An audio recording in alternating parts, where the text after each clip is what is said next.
Tapi saya ingatkan, kalau ada yang belajar seperti itu, belajar tapi senang mencela orang, nyalahin orang, debat orang, dan sebagainya, maka lihat baik-baik kata Nabi, huwa finnar. Orang itu sedang mengurangi pahalanya dan tempatnya di neraka.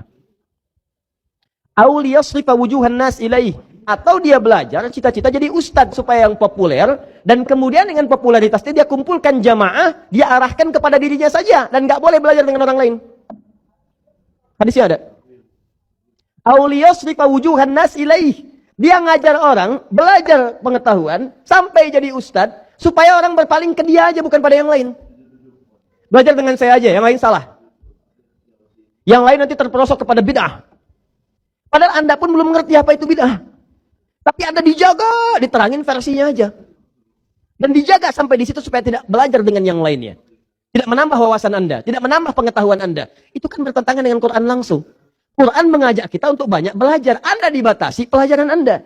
Nabi mengajak Anda menambah wawasan. Anda diminta belajar pada itu aja, jangan pada yang lain. Sedangkan sifat manusia tidak sempurna. Bagaimana kalau satu orang itu salah berijtihad, maka semua akan salah.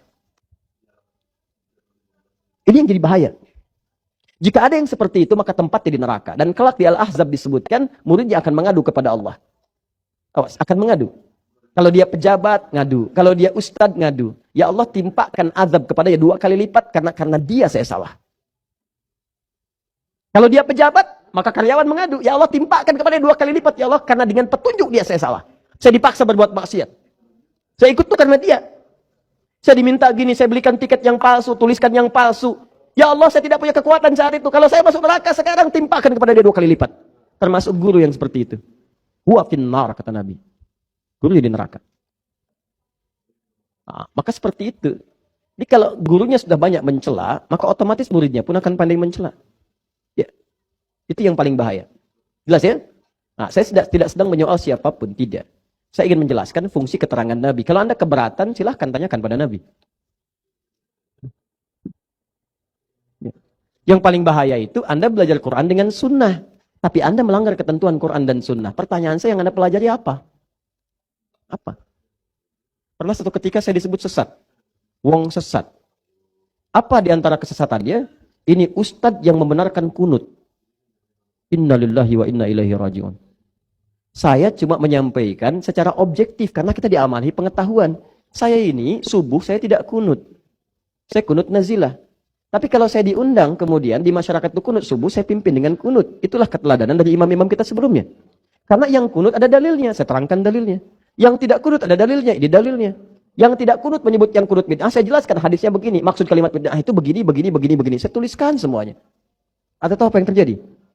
Sekelompok orang datang, karena dia tidak kunut, dia menyoal yang lain itu yang kunut salah semua. Bid'ah. Kalau bid'ah itu sesat, kalau sesat itu neraka. Disebutlah saya kemudian sebagai Ustadz Wong sesat. Apa Anda tidak tahu kalau Al-Hasan itu cucunya Nabi diajari doa kunut? Apa Anda tidak tahu bahwa Ibnu Umar itu kunut? Tuh, sampai bersin, alhamdulillah. Apa Anda tidak tahu kalau Imam Asy-Syafi'i itu kunut? Sedangkan Imam Asy-Syafi'i imam besar, mulia, kitabnya banyak. Gurunya Imam Ahmad bin Hanbal. Imam Ahmad bin Hanbal itu muridnya Imam Asy-Syafi'i.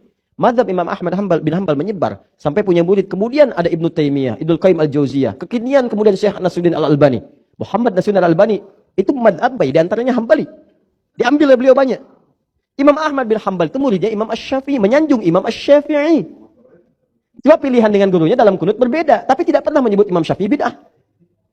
Enggak pernah. Dan silahkan cek, enggak ada dalam zaman sahabat yang kunut dengan yang tidak saling menyalahkan, bahkan mencela dan sebagainya. Pada zaman Imam enggak ada. Antum kenal Imam Syafi'i? Oh iya, belakang ada yang kenal tuh. Oh biasa. Tuh.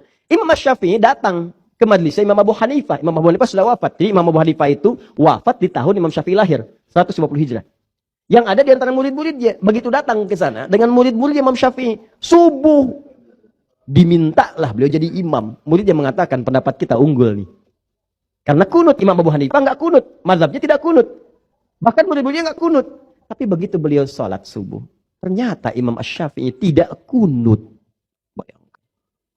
Tidak kunut. Begitu selesai salam dan seterusnya, muridnya tanya, guru kenapa Anda tidak kunut? Mazhab kita kan kunut.